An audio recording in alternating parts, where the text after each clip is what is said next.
All right, welcome back to another episode of the Steel Deal. We are officially on Spotify, on Mhm. YouTube podcast. We're on Apple Podcast. I think if there's an Amazon podcast, we're on there. We're kind of everywhere. So excited about that. I'm Nick. That's Brad. We're talking Steelers ball. Let's get right into it, Brad. I want to hear your right off the bat. Get to it as if the game just ended. What are your immediate thoughts? Uh, Disgust.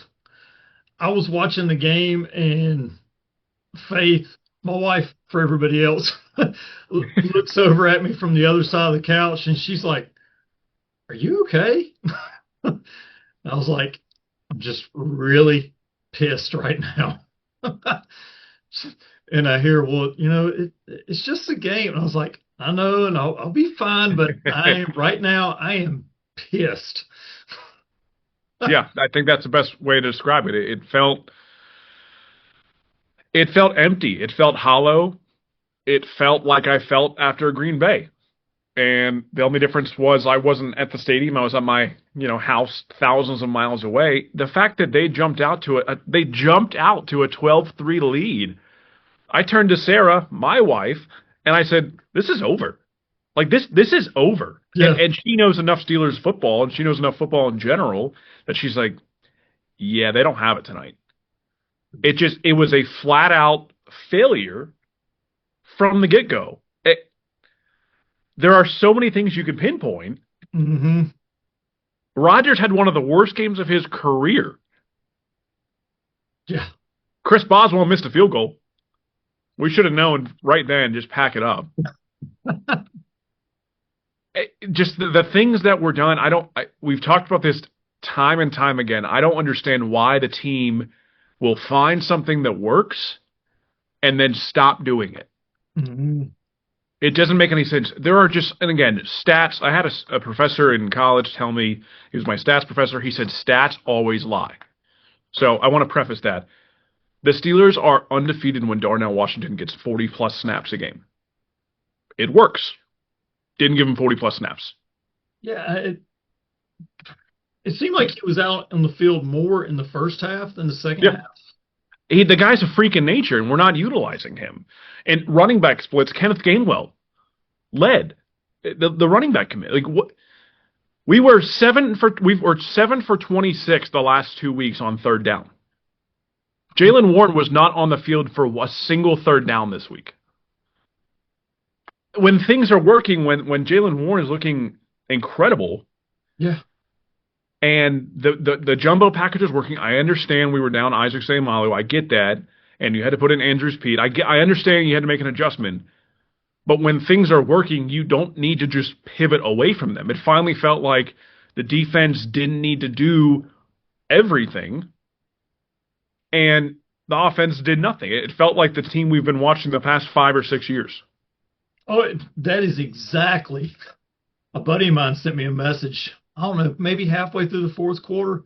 It's like, "Man, they're not doing so well tonight." I was like, "Dude, all those off-season moves, everything they've done, all the wheeling and dealing, and this is the exact same team that we've watched play for the last 5 seasons.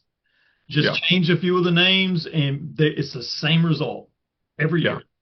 yeah. And I think that falls back onto the system and the coaches and the organization.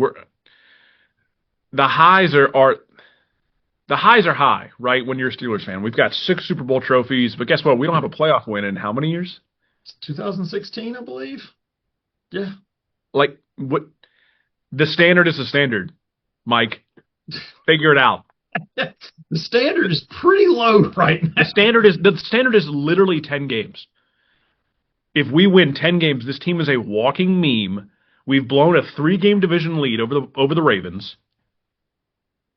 At one point, we had 1 week where we were favored to win the AFC North, and now they're back favored. Joe Burrow's 21-day practice window just opened up. Yeah. The Bengals aren't too far behind.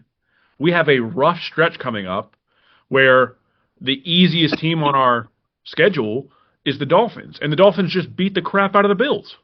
Yeah. Looking at that schedule, mm, I don't believe they're going to get in the playoffs.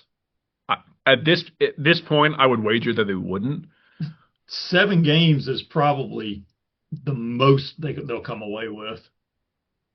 I think because of freaky Tomlin voodoo magic, it'll come down to the last game of the year against the Ravens, and it'll be one of those. It's like not for the division, Hmm. but if the Steelers win and the Broncos lose and the Dolphins beat the Patriots, it's going to be like one of those, and either we're going to get in or we're going to miss it by one, and then we'll do it all again next year. The only silver lining that I have is perhaps this will clean up the talks that I've seen that the Steelers might punt on taking a quarterback this year and roll with Rodgers for another year. Because you Can't happen. cannot keep doing this. The New England Patriots hate them, right? We hate the dynasty. At this point, we respect them. They won 6 Super Bowls in 20 years with the greatest of all time head coach and the greatest of all time quarterback. Okay, quarterback moved on, went on to Tampa, won a Super Bowl. A couple years later, they fired Bill Belichick, right? They hire a new coach. They've drafted another quarterback. That regime's gone. They've hired a new coach and a new quarterback, and now they're competing for the 1 seed in the AFC. They've done their rebuild. They did it the right way, and now they're back on the upswing. And we Yeah. can't keep this hovering stuff. It's not working. I mean, when Vrabel was out there and he hadn't been hired by New England yet, I was like, please fire Tomlin and bring Vrabel in, please. Yeah, No, I mean, I almost feel like they're going to need to finish with 6 or 7 wins to open Rooney's eyes and put enough pressure on him to force him to have to do something. well, I think it's interesting that you bring that up because I don't think anyone would sit here and say the Steelers are going to fire Mike Tomlin. Again, we don't even touch that discussion because we just know it's not going to happen. The fact that there have been minor reports that they're getting a little fed up with the mediocrity, the fact that I've even seen that to me means they're pretty fed up. Mhm. They know that they've lost, that the luster of the logo of the organization has lost its Yeah. brightness. And I want to give Tomlin credit because he's a Hall of Fame coach. We'll get into the signing of Asante Samuel here in a second. Asante Samuel does not come to Pittsburgh if Mike Tomlin isn't here. Like there are certain things that Mike Tomlin is just going to bring the team, and that is the aura that players want to play for this team. That's that's what I don't understand right now is all these guys, they want to come play for him. We brought in all these defensive guys. Cam Yeah. Hayward now is basically saying, hey, nobody's doing their job on defense and sticking to, what they need to take care of so that we can play as a unit. If these guys want to play for him so bad, why are they not getting the job done? I think that goes back to your earlier point. The names on the back change, but the result is the same. I think we're to me, you play to your players' strengths. If you got a cornerback who's really good in man coverage, cool, let him work in man. If you got a safety who belongs in the box, put him in the box. Don't drop him back. And the Steelers have constantly played these players on offense and defense out of position, Mhm. and they wonder why it doesn't work. Yeah. That is a great segue into, I don't know if you saw Ben Roethlisberger called out the Steelers last week. Did you see that? I saw a little blurb about it because Kendrick Green got upset Yeah. about something he He said. made a comment, and it was kind of, in jest. He didn't mean it like, whatever. But he made a comment that, Aaron gets DK Metcalf and all these weapons, and I got a center that never played center before my last year. And he came out like he apologized to Kendrick Green. He didn't mean anything of it. But that's exactly the point. The Steelers draft and sign these players and say, okay, you're playing in this system. You adjust to this system, not working around it. And sometimes it works, and the players adapt. It worked when Minka came here for a few years Mhm. because Miami was playing him kind of in that nickel corner way, and we said, all right, you're gonna be the safety. It's gonna work. But sometimes it burns us, like when we draft Kevin Dotson out of Louisiana, who was a born and raised Steeler fan. And then we kick him to the curb 2 years later, and he's a borderline Pro Bowl player for the Rams because they're playing him on his natural side. So it's just like, Yeah, and he just admitted or in an interview last week, he said, I just couldn't adjust. He's like, I was just out of my element there. The Yeah. cold weather. He's like, I'd Yeah. always lived Yeah. in warm ways. So I just couldn't, I needed to be out. Yeah. And Yeah. So somebody need to use them the way they need to be used too. that's just my whole point. My rant ending there. I understand that your system's going to work. Your system has to work as a coach. That defines you as a coach, but you can't not get the players just for their talent and then they don't fit and then you blame the players. It's like, no, your job as a coach is to fit the players into your scheme Mhm. and to make your scheme work. And I think that's the issue. I think you're having guys who are playing not necessarily out of position, but not to the best of their abilities. And I think it's showing. Yeah. And what with Broderick Jones? Yeah. They moved him over to right tackle and juggled him around all over the place for his first 2 years. Yeah. And he's totally out of position. He's pretty much settled in now. He's doing a lot better than he did it right. But when Yeah. they drafted Troy, they're like, absolutely not. He is not playing left tackle. He is a right tackle, and that is Yep. where he's going to stay. It's like, well, why didn't you have that same attitude with Broderick? Right. And it didn't make sense because Troy was a left tackle in college. Yeah, And the thing with Broderick, yeah, Broderick's not playing at a Pro Bowl level. He's playing at a, I would say like a decently, probably like replaceable level, hmm which is fine if this was his first year playing left tackle for us. If we just draft, it's his third year, so like the clock, he's on the clock. Like we have to yeah. decide if we want to pick up his option this summer. And it's like, would you want to pay a guy? Because the way that the option is, it's like it's the weighted average of like the top 10 salaries at that position, I think, something like that. So are we going to pay this guy like $22 million? It's just like these are the things that make me wonder, and this is the part of me that's like, I really want Mike Tomlin to retire and to stay with the organization. Like I want Tomlin to be a Pittsburgh Steeler in the organization because I think he makes that much of a cultural impact on hmm the team, on the energy. But we've got it. We Just must be really good to hang out with. That's all I can say because it's coach. absolutely, But then, yeah. On the topic of coaching, I thought Arthur Smith called one of his worst games I've ever. I mean, he's been with us for 2 years, and the game's passed that cat by. I mean, I I think it works, but when it's not working, he can't adjust. yeah. That's the problem. But again, that's been the Steelers' thing. It feels like since the Ken Wisenut days when we had an actual offense, and then moving into Bruce Arians and then Todd Haley. Todd Haley. Yeah, thank you. Mhm. Um, we could do stuff, and then ever since then, it's like, oh, it's not working. All right. Yeah. Collinsworth made a call, and he said there are teams that when the run, and I'm paraphrasing this, I might be getting it wrong. He said there are teams that when the run game isn't working, they'll pivot and go to the pass game. He said the Steelers are not going to do that. They are going to continue to run the ball. It's like that. It's not working. So I'm a big that, believer in running, but sometimes you've got to pass to set up the run. You've got to be creative. You can't yeah, just, line up and, try to bulldoze everybody because, I mean, it's the pros. I mean, yep. the same thing's not going to work over and over again. No, You got to vary you your gotta try new approach. stuff. Yeah, we did that screen to Fryermuth, and you had Broderick and Troy Fatanu out there blocking for him, and we picked up like 10 yards. I'm like, sometimes a short screen is a run, as you said. Oh, yeah. It's a run is not just here's the pin drop to Jalen. Hope you pick up 4 or 5 and don't get injured on the way out there. Mhm. It was just a rough night from the start. Again, a lot of stuff, but we should have known from the start. 12-3 just felt like too big of a lead to overcome. Oh, Rodgers yeah. took that awful safety. He had Pat open. If you watched all 22, Pat was open, and he didn't.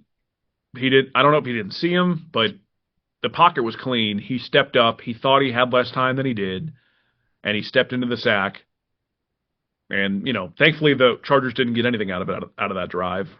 I saw But Rodgers play one game last year, and it was when the Jets played Pittsburgh. He played in that game, right? no, I thought they yes, came to Pittsburgh on like a Sunday night, and it might have been his very first game back or something like it that. might have been. I don't know. But in a friend of mine told me he's like he hit a wall last year. This is the Yeah, his body's done, and you can see it in his body language. He's done. He didn't want to get hit. He didn't want to stand down and face a linebacker coming at him and sling the ball. He wants to get out of the way, and he's thinking about retirement. He don't want to be in a wheelchair. He's 42 years old. I mean, that's that. Someone asked him after the game, "Oh, how was this? Could be your last game in California.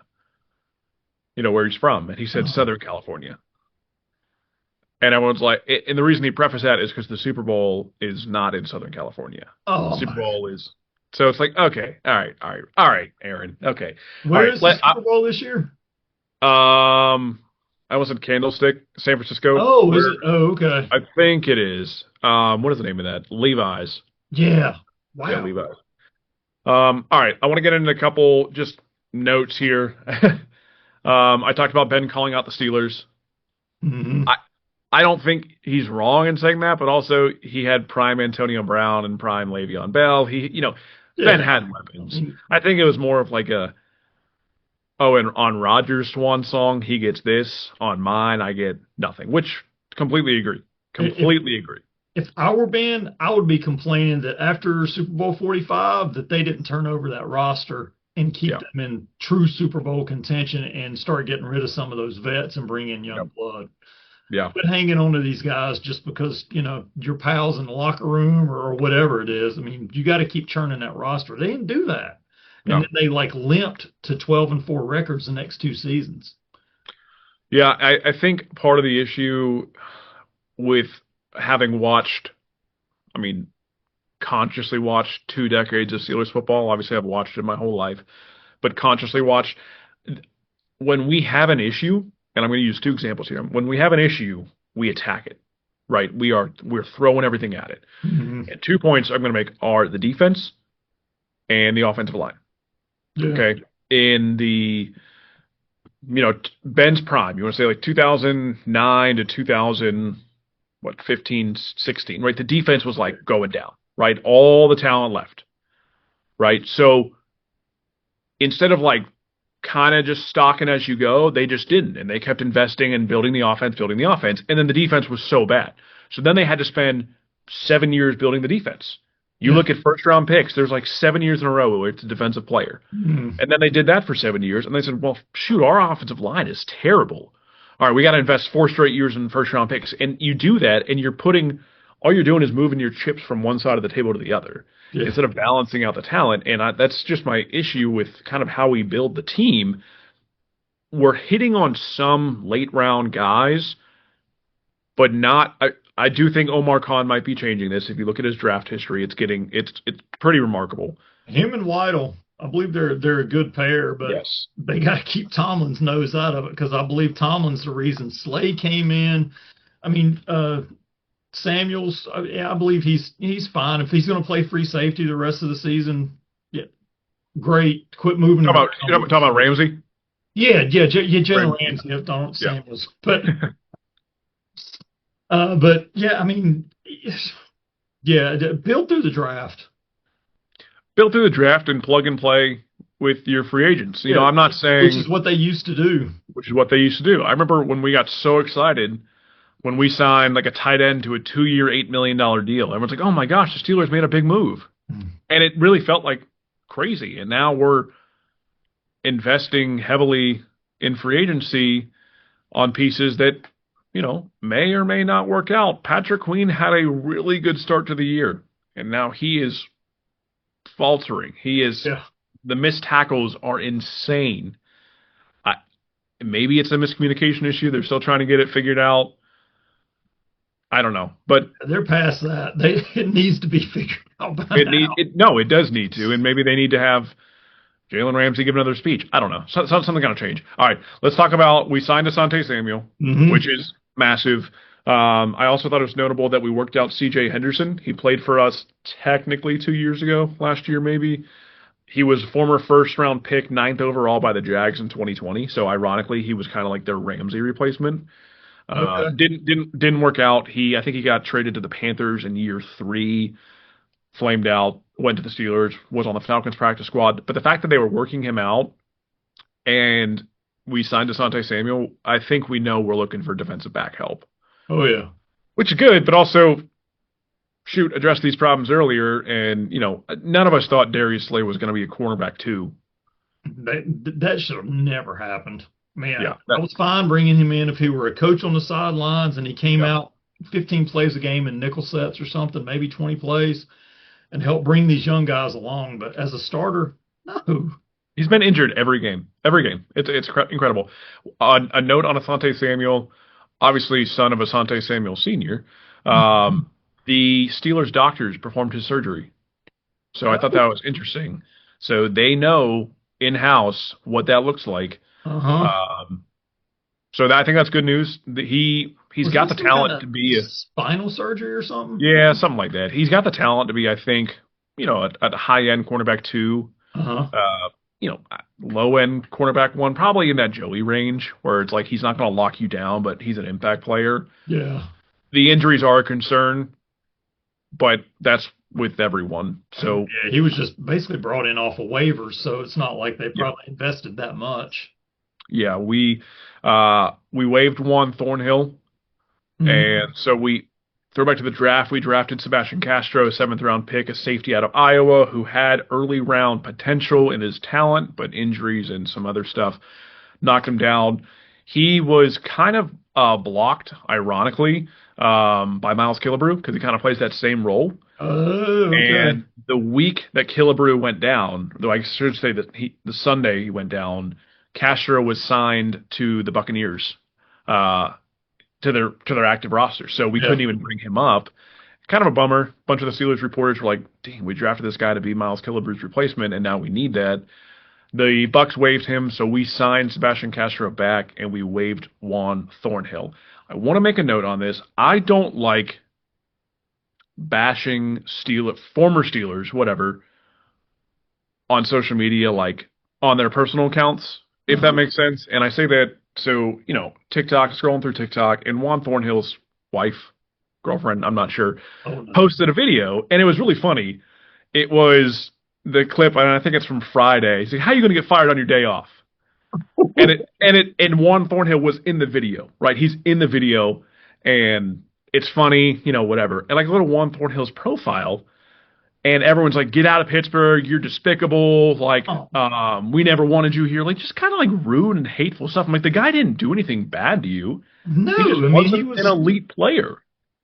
yeah, it Like, just didn't work out. it just didn't That's, work out. I'm sick of people treating these athletes like they're not human beings. yeah. Like, That's just what because runs a guy rampant doesn't in work social out, media. yeah, just because a guy doesn't work out on the field doesn't mean he's an awful person. Yeah.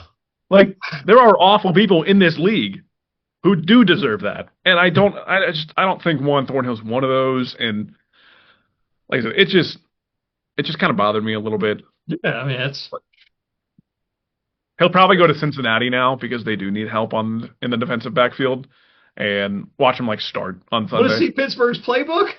Yeah, here it is. It's two plays. It's TJ get him or Highsmith get him. Yeah. That's Wow. it. On Highsmith, he is the only. I'm going to botch the stat. He's the only Steeler in history to get 2 sacks in back-to-back games. Really? Yes.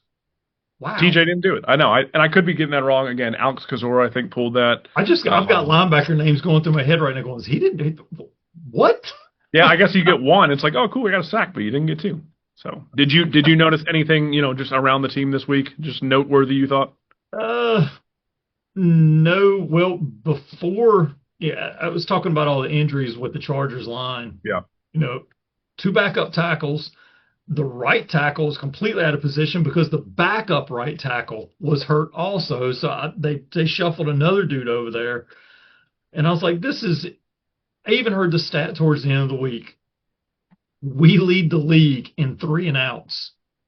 Yeah. Lead the league in 3 and outs. And I was like, it sucks. Maybe we drop this game. I was like, no, our defense is going to annihilate that offensive line if they've got that many guys out of position. So I even told Faith, I was like, pick the Steelers for this week. She had picked the Chargers in her office pick them. Well, if the Steelers had won, she would have won the pool this week. The Steelers lost. She did not win the pool. I was like, I am not saying anything the rest of the season. I'm sorry. I mean, we said it last week. This is a game we should win, and we're probably going to lose. Yeah. And it was Friday afternoon. I'm looking around because I told you I've got tons of Steeler jerseys, and I'm like, where are those jerseys? Because we've moved, and I'm not exactly sure where everything is. Yeah. Just a little few things here and there. And I'm looking around, and I opened a closet here in my office, and I'm like, I look to the right, and there they are. And there's like 20 of them lined up in this.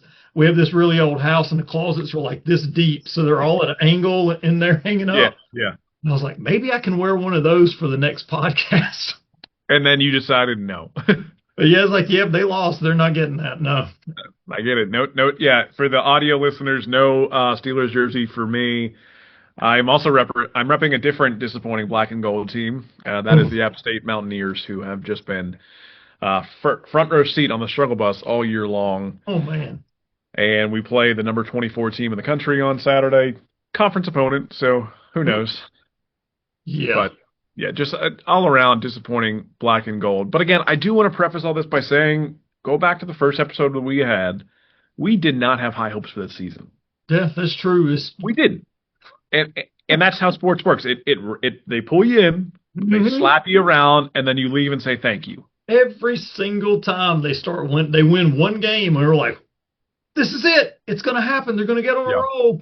And then they win 3 games in a row, and you think, okay, this is real now. And then it's all said, bam, 1-3 over the last 4.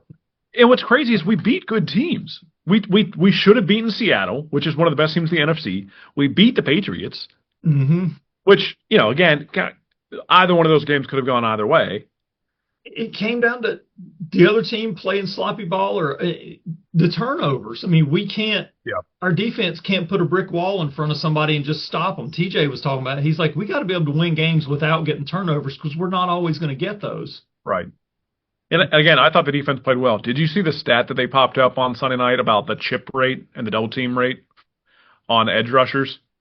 No, I missed that. So TJ's been chipped like 105 times this season, right? Wow. The next highest is 62. Holy smokes. So yeah, he's not TJ Watt of 2021. I get that.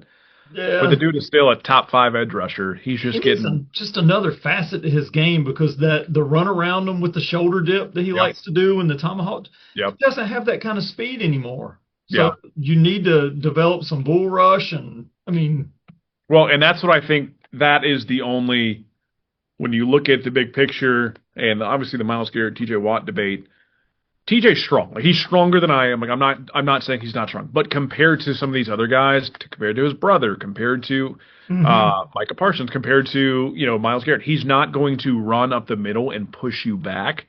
He's just going to make you miss on the outside, and I think you're just starting to see that. Again, I don't really care that we paid him that much because we're not doing anything anyways.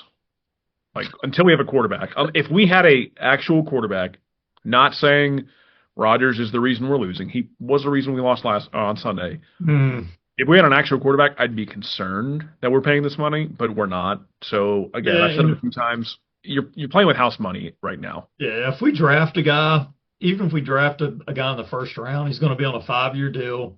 Yep. Most likely. And you're not going to be putting that much money into him. So, and then by the time he's up for his contract, TJ will be retiring. So. Yep. Yeah, I mean, that's what's so sad, man. It's like, man, in 5 years, TJ Watt's not going to be on this team. Cam Hayward's not going to be on this team. I tell you, it's got to suck for some of these guys that come in and they play for a storied franchise that has 6 Super Bowl wins and all this notoriety. Yep. And they're in an era where they couldn't do squat. Yeah. It's like some of those 80s Steelers. They had so many, they had good guys back then on a lot of losing teams. But they don't have anything to show for it. As far as rings, playoff wins for that matter for some of them. Well, and I feel like as Steeler fans, we are spoiled. Like, to me, an AFC North championship doesn't really mean a whole lot. Like, there are some teams, and again, I say this as a Panthers fan as well, it's like, oh my gosh, let's go. We won the NFC South. I'm excited. For the Steelers, it's like, all right, that's cool, win a playoff game. And that's how it's playoff seeding. If they win the division, okay, where are they going to be seeded? Right. And that's all that matters for the Chiefs. If they don't make it to the Super Bowl right now, Like, that's a failure of a season. If the Bills don't win the AFC Championship, it is a failure of a season. That So I team think is, I don't know that they're the threat that I expected them to be before the the season Bill, started. to me, the Bills are like the direct opposite of the Steelers, where it's like their quarterback is so good, so good, he's going to make up for the differences that the rest of the team has. Like, And they're then kind when of he average. can't, Yeah, they're kind of average in a lot of things. I don't think they're great on offense. mhm, Without, like, take Josh Allen out, and oh my gosh, you might lose every game. yeah, But the Steelers are like, we're all really good. We just need a quarterback. Like, if it's just like you need the marriage of the two teams. Ironically, the college teammates in Mike Tomlin and Sean McDermott, they were college teammates at yeah, William and Mary, yeah, William and Mary. which is so cool. Like, I'm like, can we just marry the two teams? Because then I feel like we both get what we want. Just give me Josh Allen. That's all I want. Then we've got these. There's a little bit of bubbling here about Tomlin. The Giants might try to poach Tomlin. I Have you think they're going to go after heard that? Belichick. I don't. That's a great segue into the next thing. In a hypothetical world, and we got 5 minutes left, so let's make this quick. In a hypothetical world, the Steelers move on from Mike Tomlin. Okay? Mhm. I don't know who out there I want as a head coach. There's no like superstar coordinator right now. Yeah, that they spoke really highly of that D coordinator for the Chargers Sunday night. Yeah, they Said did. that They he is did. Jesse Minter, absolutely. And he would probably be like the closest thing I could think of because he's succeeded everywhere he's been. yeah. But he's still, I mean, I'm going to say this, he's young. Tomlin was young. I He was get what that. 36 when he got the job. Cowher was really young when Yeah. he got hired also. Yeah, but I look at the landscape. I'm like, okay, we're not hiring a college coach to be head coach of the Steelers. Like, that's just not the Steelers are Yeah. not going to do that. They're going to hire a proven guy. I just don't think there's a lot of guys out there. I Yeah. do think the Tomlin trade talk will never die down because I think he will stabilize any team. Yeah. So I think like a team like the Dolphins, if I'm the Dolphins, I would legitimately try to trade 2 first-round draft picks for Mike Tomlin. Hmm. Like, I think there's so Take many that. teams out I think there are teams out there that should absolutely call the Steelers and trade for Mike Tomlin because I think he can 100% stabilize a franchise. Hmm. There's nothing wrong with that, and I think with the right pieces, he will get another team to the Super Bowl. I don't dismiss that, but he's stuck in this rut with us where he can't get a franchise quarterback, and he's not a bad enough coach to be in that spot. So it's just this hovering around mediocrity, and it's a lesser version of Belichick where he's kind of hurting his own It's a stale resume. message. Yeah, it's just he's hurting his own story here. I mean, look what happened with Andy Reid. I mean, he had so much success with Yep. Philadelphia. You got him to the Super Bowl, those 4 straight NFC championships, but never got the ring. And they're like, okay, we're going to move on. He goes to Yep. Kansas City, and look what he did when he got there. I mean, Yep. holy cow. Yep. And now he's one of the greatest coaches of all time. All right, Yeah. real quick. Steeler of the week for you. What do you got? Uh, Jalen Warren. I mean, Okay. that guy, he leaves it on the field no matter what. I mean, you can Yeah. just see it in his play. Yeah. I'm going to say James Pierre. I think Pierre's really played well this year. He's kind of moved himself into that cornerback Yeah. 2 range. Undrafted guy. It's like his Yeah. 5th or 6th year with the team. I think he's played well. He's also one of my winners for the week. He's Another been cut winner. a lot too. And he Yeah. just keeps coming back. Yep. Another winner for me is Tomlin's meme faces. We'll find The one one for the thumbnail this week. Oh my, yeah, drop it. A loser. I'm gonna go Aaron Rodgers. I thought he stunk it up. He looked like a 42-year-old guy trying to play quarterback. And another loser would be our playoff chances. I think I can't verify this. I've seen 2 different stats. I've seen 46% and I've seen 33%. I But saw either way, 3 Sunday night. yeah, either way, it has dropped. So, all right, give me your 2 winners and 2 losers, and then I got one more thing for you. Oh, winners. Oof, man, that is tough. I mean, Freiermuth for still catching, getting out there and staying consistent, if unspectacular this week. The other Roman, I mean, Yep. he put another touchdown. It might have been junk time, but hey, he still did something to keep, getting the coach's attention. He could have dropped that pass. He could have done Yep. something dumb. and Yeah. could have completely went in the tank from last week fumbling the ball, but he caught one at the end of the game and got it in there, got open. So losers, Rogers, yeah. uh, the defense, I mean, they helped us. They held us in the game some, but they gave up a lot on third down, and they Yeah. don't play as a unit. I mean, Yeah. I don't understand what it is. Is it ego or what? I mean, in that touchdown to, was it McConkey's that guy's name? Yep. With the Chargers? Yep. Duggar gave up that touchdown. I mean, there was Yep. a drag route from the other side that both linebackers had. He stepped inside with them and he ran right up the slot. I mean, it was an easy score. If you go back and Oh, watch that, I mean, he Yeah. stepped in the wrong direction immediately. Single high safety. It doesn't work, and we're going to continue. It does not work on passing downs, and we continue to trot it out. It's not going to work. It doesn't. I don't care. You could have Troy Polamalu and Ed Reed combo as one person back there. All the quarterback has to do is throw it to the other way, and it's fine. So Yeah. it baffles me. Okay, last thing. I kind of want to make this a recurring segment here. I'm going to read you a sentence, and you tell me if Mike Tomlin said this or he didn't say it, okay? Okay. You can't microwave growth. You have to let the pain marinate. Oh my God! Yes, he said it. He did not say it. Oh, He did not say it, but it feels like a Tomlinism. So yeah, it does. I'm gonna try to create one each week and just. Okay, See I if we haven't can watched figure it a out. press conference in ages with him, or even Yeah. read one for that matter. I just Yeah. clips here and there. So Well, all right. Let's call it another good episode, another good talk. Yeah, Let's man. another good therapy session, and we will be back next week for more ball. absolutely. See you, folks. See y'all.